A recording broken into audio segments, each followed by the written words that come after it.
Go.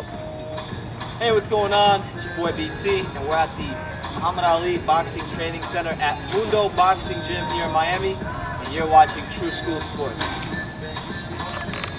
Them guys are killers, man. I really enjoy watching them fight. Do you have a favorite fight of all time? Like a one Sugar Ray Robinson. Oh, your favorite fighter ever? Ever. Sugar Ray Robinson. Yeah. He can fight going forward, backwards, left, right, knock you out going frontwards, backwards, left, right.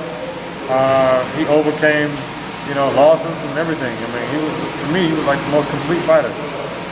He could take, people always say, can you take a punch? But yeah, he'd been through some fights, and them guys was fighting another 2-3 weeks later. Yeah. I mean, he stayed in shape as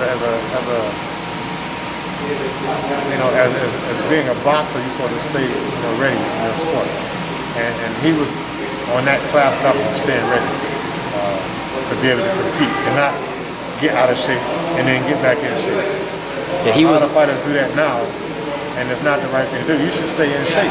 You don't know when you're gonna have that fight, but it keeps your body more in shape and more longevity when you stay in shape. You don't have to work out hard, but just be conscious of what you're doing with yourself. Be conscious of your weight. When it gets too high, slow down, go run, do something if you have a fight coming up. Stay busy, stay active, stay doing something. Yeah, he was like the Picasso of boxing. He just knew he knew right around the ring, and he had all the tools you look for in a great fighter. Oh yeah, Ray Robinson. Yeah, and yeah, fighting 2-3 times a week, that's crazy. That's crazy talk. It's insanity. Yeah, they stayed busy. Those guys had, things changed, and we're looking out for the fighter's safety now, but those guys, they had endurance, they had longevity. Those guys were fighting, to their later years. It's because they stayed in shape and they were busy. If you're fighting once a year, how do you stay sharp? That's too much time off. It's like you look at a guy like Archie Moore. He was fighting 49 years old, 50 years old for the championships. Yes. All right, so I'm with Frank of Gleason's Boxing Gym. How you doing, Frank? Fine. How you doing? Yes. I was told earlier that you saw a lot of great fighters fight. Sugar Ray Robinson, Rocky Marciano. Can you tell me about those guys and just watching them? Oh, watching Ray Robinson was unbelievable. He was so smooth. He was slick. He was sharp. He had a great mind, and he was fantastic. And his footwork, especially, and the way he jumped rope, you wouldn't believe the way he jumped rope. Really? Unbelievable. I remember he fought Jake LaMotta. I think it was 4 times. He only lost once, and he beat Jake LaMotta 4 or 5 times. Yeah, I think right. about 6 times. And he might have won 5 of them. Yeah, the last fight was in Chicago.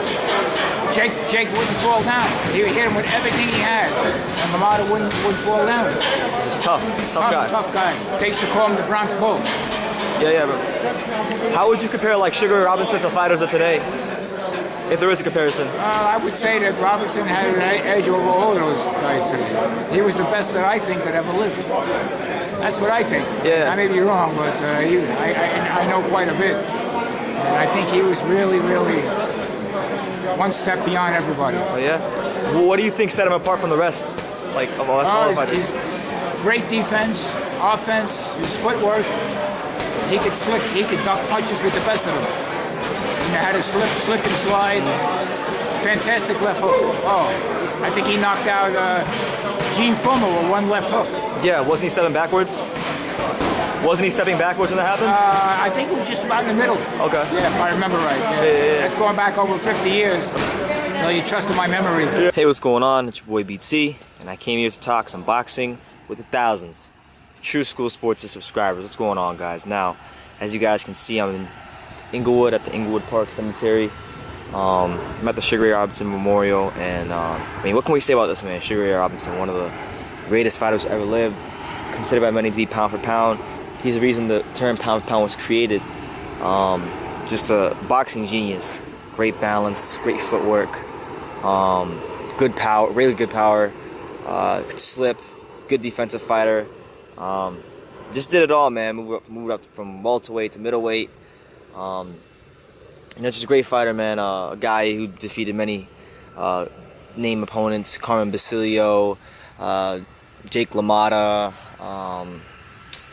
just a lot of guys, man. I'm blanking out right now, but just it's ironic how I'm in LA right now, and we get the Roman Gonzalez fight later on tonight. and he's currently right now the #1 pound-for-pound fighter in the world. And hear him at the gravesite of the original pound-for-pound king. So pretty cool, man. I think anybody boxing fan should come out here to LA and see the Sugar Ray Robinson gravesite if they ever get a chance. You know, it's really not much more than a tombstone and you know, his wife's on the bottom, but it's not much more than a tombstone and, you know, some death dates and a picture of Sugar Ray. But it's still cool if you're really someone who appreciates the history of boxing and you know what Sugar Ray Robinson means to the sport of boxing. It's awesome. And man, what I would have given to him meet this guy and just, you know, talk to him one time about, you know, his classic fights, you know, St. Valentine's Day Massacre and things of that nature. So yeah, at the Sugar Ray Robinson gravesite. Got the Roman Gonzalez fight later on tonight. So good stuff, you know, good stuff. Pound for pound king, the original pound for pound king. You know, and another thing about Sugar Ray is I think people don't really talk about a lot is, you know, the fact that, you know, when we marvel at Muhammad Ali and the things he did in the ring, he's really just a heavyweight version of Sugar Ray. And Ali talked a lot about how Sugar Ray influenced his fighting style. And you could see that. I mean, I believe it was before he fought Sonny Liston. Sugar Ray Robinson even went to the Muhammad Ali weigh-in before, well, I believe it was his first fight with Sonny Liston. So, you know, the parallels between Ray Robinson and Ali, you know, I can go on for days about that, but wanted to make this kind of a short video and just show you guys the gravesite. So yeah, we're here, Inglewood Cemetery. You know, it's a huge cemetery. I'm from Dania, so like cemeteries like this is like, our cemetery is so small that you could fit like 50 of the Dania cemeteries in this cemetery. And so yeah, anyway, at the Sugar Ray Robinson gravesite, let me know what you guys think. Do you think Sugar Ray was the greatest fighter ever? And if so, what was your favorite fight about Sugar Ray? What made Sugar Ray stand out to you? And I'll see you guys at the Roman Gonzalez fight later. But leave your comments down below. Take the time to subscribe, and you could love me or you can hate me, but I'm just a kid from Dania. So for Brendan Taylor and Sugar Ray Robinson, True School Sports signing off. González, le mando un saludo a todos los fans. Bendiciones, cuídense.